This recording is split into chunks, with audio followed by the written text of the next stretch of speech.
नमस्कार. आज आपण बनवत आहोत पावसाळ्यामध्ये प्रत्येकाने आवर्जून बनवून खावा एवढा हा बनवायला सोपा, चवीला चटपटीत, खुसखुशीत, भरपूर काळापर्यंत टिकणारा भिजवलेल्या वाटाण्यांचा वडा. याच सोबत खाण्याकरिता आज आपण हिरवीगार चटपटीत चवीची चटणी कशी बनवायची ते देखील बघणार आहोत. रेसिपी नेहमीप्रमाणे साधी, सोपी, घरगुती साहित्यांमध्ये तयार होणारी असल्यामुळे व्हिडिओला आत्ताच लाईक करून द्या. नमस्कार, मी तेजश्री खाद्यप्रेमी या यूट्यूब चॅनलमध्ये तुम्हा सर्वांचं मनापासून स्वागत करते. चला तर मग लगेचच पावसाळा विशेष खुसखुशीत वडे बनवायला सुरुवात करूया. त्यासाठी आपल्याला कमीत कमी 4 तास किंवा मग रात्रभर भिजवलेले हे हिरवे वाटाणे घ्यायचे आहेत. बऱ्याचदा मार्केटमध्ये आपल्याला पांढरे वाटाणे देखील बघायला मिळतात, तर ते वापरले तरीही चालेल. यासोबत घेऊयात अर्धा वाटी भिजवलेला तांदूळ. 1 वाटी न भिजवलेला वाटाणा असेल तर अर्धा वाटी तांदूळ घ्या. आता हे दोनही साहित्य मिक्सरच्या भांड्यात काढून घेऊयात आणि छान असं शक्य तेवढं बारीक स्वरूपात दळून घेऊयात.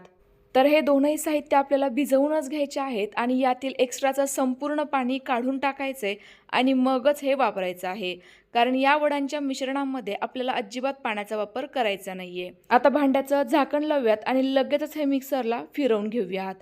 या अगोदर मी तुमच्यासोबत भरपूर साऱ्या मिक्स डाळींचे, चना डाळीचे किंवा पालकाचे वडे कसे बनवायचे याची रेसिपी शेअर केली आहे. ती जर तुम्ही पाहिली नसेल तर नक्की बघा. या स्वरूपाचं आपलं हे मिश्रण तयार झालंय. दोनही छान असे एकजीव होऊन दळले गेले आहेत. शक्य तेवढं मी हे बारीक दळून घेतलंय, त्यामुळे आपलं मिश्रण छान असं एकजीव झालेलं आहे.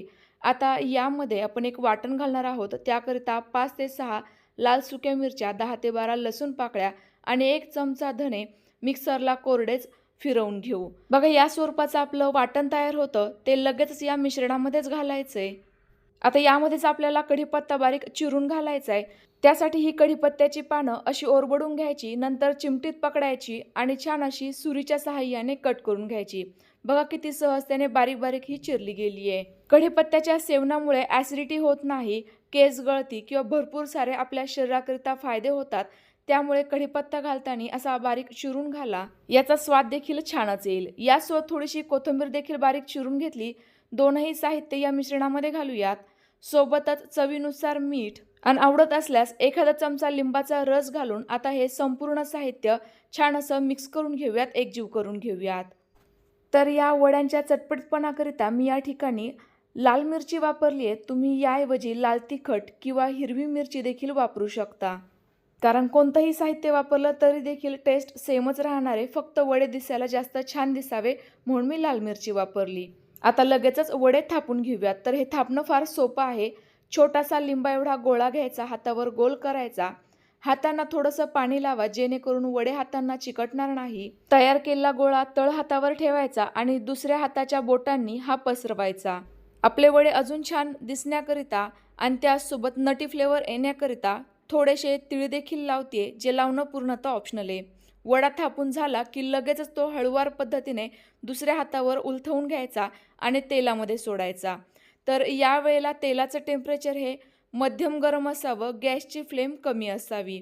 आता एक वडा सोडून झाला की लगेचच दुसरा वडा थापायला घ्यायचा. दुसराही थापून झाला की तो तेलात सोडायचा आणि तिसरा करायचा. असं केल्यामुळे आपल्या गॅसची, वेळेची बचत होते, पटापट वडे तयार होतात.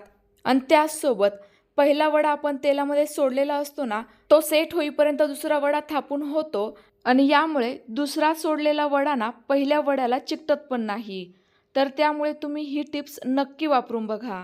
या वड्यांच्या मिश्रणामध्ये आपण भिजवलेले तांदूळ घातलेले असल्यामुळे वडे खूप छान असे कुरकुरीतही होतात आणि भरपूर काळापर्यंत असून असेच टिकून राहतात. सोबतच हे अजिबात तेल देखील पित नाही. त्यामुळे तुम्ही यामध्ये भिजवलेले तांदूळ किंवा तांदळाचं पीठ आवर्जून वापरा. तिसराही वडा आपला थापून झालेला होता, तो लगेचच तेलामध्ये सोडलाय. आता हे वडे सोडल्यानंतर जे बुडबुडे येत होते ना, ते जोपर्यंत कमी होत नाही किंवा आपले 3ही वडे जोपर्यंत सेट होत नाही तोपर्यंत हे अजिबात झाऱ्याने पलटवायचे नाही. ज्या वेळेला सेट होतील त्यावेळेला अलटपलट करून दोनही साईडने एकसारख्या हलक्या सोनेरी रंगावर तळून घ्यायचे आहेत. जर तुम्हाला हे वडे जास्त कुरकुरीत आवडत असतील तर डार्क रंग येऊ द्या आणि खुसखुशीत हवे असतील तर थोडासा गुलाबीसर रंगावरच काढून घ्या. आपले 3ही वडे तळून झाले की निथळून तेलातून बाहेर काढायचे. यामधील ना एखादा अर्धा वडा छान असा फुलतो सुद्धा, जो मला खायला आवडला पण मिस्टरांना नव्हता आवडला. तर तुम्ही ही रेसिपी जेव्हा कधी घरी ट्राय करून बघाल ना, त्यावेळेला जर असा अनुभव आला तर मला तुम्हाला कोणत्या प्रकारचा वडा खायला जास्त आवडला हे कमेंट्स करून सांगायला अजिबात विसरू नका. तर अशा पद्धतीने आपण संपूर्ण वडे पटापट तयार करून लगेचच तळून घेऊयात.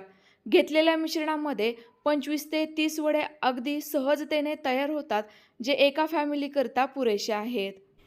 तयार झालेले वडे भरपूर काळापर्यंत टिकत असल्यामुळे तुम्ही प्रवासात देखील बनवून नेऊ शकता. सॉस, चटणी, दह्यासोबत भारीच लागतात, पण असेच जरी खाल्ले ना तरीही मस्तच लागतात. यासोबत तुम्ही थोड्याफार मिरच्या देखील तळून घेऊ शकता. यामुळे आपले वडे खाण्याची मजा आणखी जास्त येईल. पण या मिरच्या तळण्यापूर्वी ना यांना थोडीशी चीर द्यायला अजिबात विसरू नका, नाहीतर मग मिरच्या तेलात गेल्या की त्या फुटतात. आता मिरच्या तळून झाल्या की लगेच त्यावर थोडंसं मीठ घालायचं. यामुळे मिरच्या खाण्याकरिता अजून चवदार लागतात, जास्त तिखट लागत नाही. मग ही टिप्स तुम्ही प्रत्येक वेळेला जेव्हा तुम्ही मिरच्या तळून घाल ना त्यावेळेला वापरू शकता.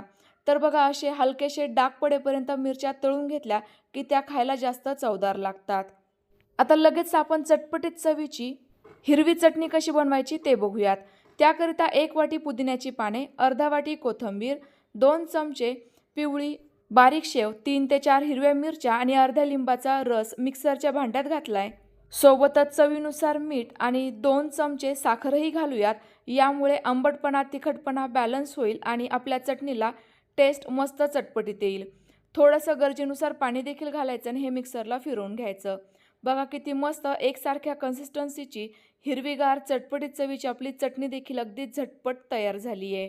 तर तुम्हाला आजचे हे पावसाळा विशेष खुसखुशीत खमंग मटार वडे आणि हिरवी चटणीची रेसिपी कशी वाटली कमेंट्स करून नक्की कळवा. घरी एकदा तरी नक्की ट्राय करून बघा.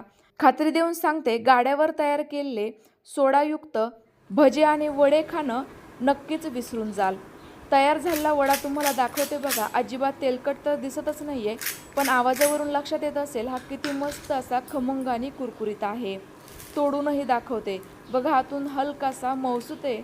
त्यामुळे ना आपल्या घरातील वयस्कर मंडळी देखील हा वडा अगदी सहजतेने खाऊ शकतील. तर तुम्ही आजची ही रेसिपी कधी ट्राय करताय कमेंट्स करून नक्की कळवा. आणि तुमच्याकडे पाऊस कसा आहे ना हे देखील नक्की कळवा. रेसिपी आवडली असल्यास लाईक करा, जास्तीत जास्त शेअर करा आणि आपल्या खाद्यप्रेमी चॅनलवर नवीन असाल तर चॅनलला नक्की सबस्क्राईब करा. पुन्हा एकदा भेटूयात तुमच्याजवळ त्या छानशा नवीन रेसिपीसोबत. तोपर्यंत बाय बाय.